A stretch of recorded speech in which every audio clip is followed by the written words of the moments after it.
نەبوونی هۆشیاری پێش هاوسەرگیری با هۆکاری سەرەکی بەرزی ڕێژەی تەلاق دادەنرێت. ئێسادا کوڕ و کچی گەنج بەر لەوەی بڕۆنا پرۆسی هاوسەرگیریەوە دەبێت 3 کاتژمێر خولی هۆشیاری ژیانی هاوسەرگیری ببینن. بەڵام ئەم دوو تازە هاوسەرە دەڵێن دەبێت کاتی خولەکان زیاد بکرێت و ژمارە و ئاستیوانەکانیش بەرز بکرێتەوە. زۆر گرنگە، زۆر پێویستە پێش ئەوەی هاوسەران بچنە ژیانی هاوسەرگیریەوانێ ئەم خولانیان بۆ بکرێتەوانێ و دەستخۆشی لە حکومەت ئەکەین تا حدێک خولێکە کاتوانێ پێش ئەوەی تۆ فاسی خوێنەکە وەرگیت و ئەمەد بۆ ئەکا بەس کەمە داواکانی زیاتریکە و کەسی چاکتر و باشتریش بێنێتە پێشەوانی بۆ ئەوی دەرسەکان پێشکەش بکات. بەڕاستی زۆر گرنگە، زۆر پێویستە کە ئەمانە هەبێت لەبەرەوەی هەر ترسێک هەر کێشێک هەبێت کە بیری لێ بکەنەوانێ تا حدێک چارەسەری پێ ئەبێت بۆ بەجێگانی ئەو ئیشانە.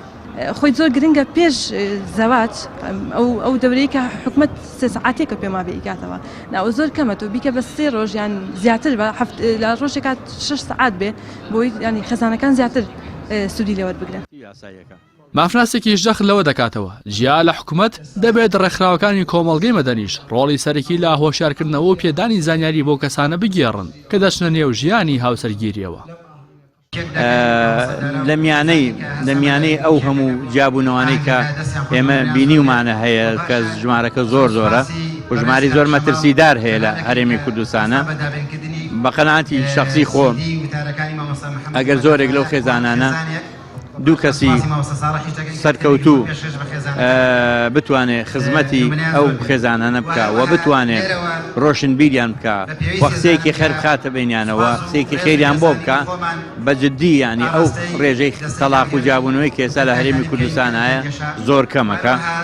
بەداخەوە بەڵام ئەوەی کە ئێمە بینیمان لە ساڵانی ڕابردووە ژێربنارەکە کەم بوو، ئێستا زۆر زیایی کردووە. بەپێی دوای نامارکە بڵاو کراوەتەوە لە ساڵی 2017 لە هەرێمی کوردستان 5729 جیابوونەوەی هاوسەران تۆمار کراوە، بەڵام تەنها لە 6 مانگی سەرەتای ئەم ساڵدا 5088 هاوسەر لە یەک جیابوونەتەوە. بەمەش ڕێژەی جیابوونەوە بە نزیکەی لە 100% زیادی کردووە کە بەرفراوانی تۆڕە کۆمەڵایەتەکان و نەبوونی هۆشیاری پێویست بۆ لەکتێگەشتنی هاوسەران بە هۆکاری سەرەکی بەرزبوونەوەی ڕێژەی جیابوونەوە لە نێوان هاوسەران دادەنرێت کە زۆرینەی جیابوونەوەکان لە یەکەم ساڵی هاوسەرگیریدایە. ڕاستی حەمامین، کەناڵی ئاسمانی پەیام، سلێمانی.